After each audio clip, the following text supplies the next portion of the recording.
The first time I saw him was on the Johnny Carson show on one of his rare tours in the United States in the 1980s.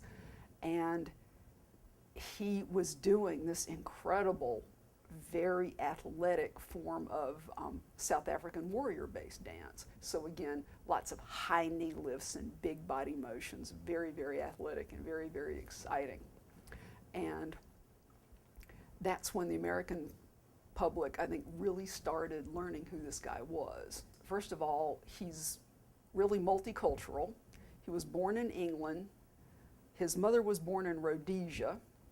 His father was British, and his mother was also secularly Jewish.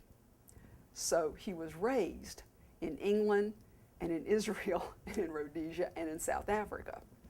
So he already started out with this incredible multicultural beginning. And when he was still in grade school, his family moved to South Africa. And he discovered the Zulu music in the street, and he was fascinated with it. And it became a passion for him. The fact that here he is, he's an anthropologist, he's a singer, he's a songwriter, he's a dancer, but I think above all, if I had to put one term on Clegg, I would call him a musical activist, because his music has always been political. With Clegg's music, what you're going to hear is this almost new form that he has come up with. His music has always been very cross-cultural, it's always been very syncretic, but again, based on this form of South African jazz with more Western pop music added to it. But again, it's going to have some political overtones. Ladysmith is important because, first of all, they are the world's leading practitioners of this particular style of music and dance. It's called iskatamia, and it comes from a root word that means to stalk or to step softly like a cat. And when you see the dance movements, it becomes very clear. The dance movements are often large leg movements, and then the foot starts to go down, and just at the second before it hits the floor and you almost expect a stomp, you see a very light brushing of the floor. So it's very light and very graceful and very athletic. And this is totally synchronized, again, with what they're doing vocally. So it's a full package. It's the costuming, and it's the coordination. So what you're getting is, with this style, is a real syncretic blend of traditional South African musics with some Western harmonies and melodic shapes. Be able to see these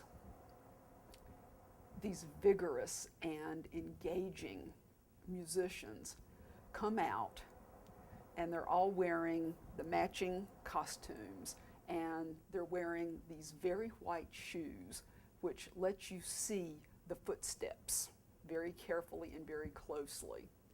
And to see this fascinating combination of a cappella choral singing with dance and motion in this complete package, that students are just fascinated and are totally taken, and I know the audience will be too, because we have nothing like it in the Western tradition. If you're a fan of gospel music, if you're a fan of dance, if you're a fan of really tight, incredible a cappella music of any sort, I don't care if it's barbershop or whatever, if you enjoy a cappella music, there's going to be something in this for you. Both these groups consider themselves cultural ambassadors for South Africa, for the South African people, and for South African culture. And that is their mission in life. And so there will be an integrated message from both those groups, but they're doing it in slightly different ways. So you'll get some material that's going to be more traditional coming out of Ladysmith. You'll get some material that sounds more westernized and more popular coming from Clegg, but it's all rooted, again, very deeply back in South African Zulu roots. Really excited to hear them because it's been probably 12 years since I've heard them. So I'm really excited to see where the group is going with the addition of the sons and with this further refinement. So I think the evening is going to blow the back doors off of Clues Hall.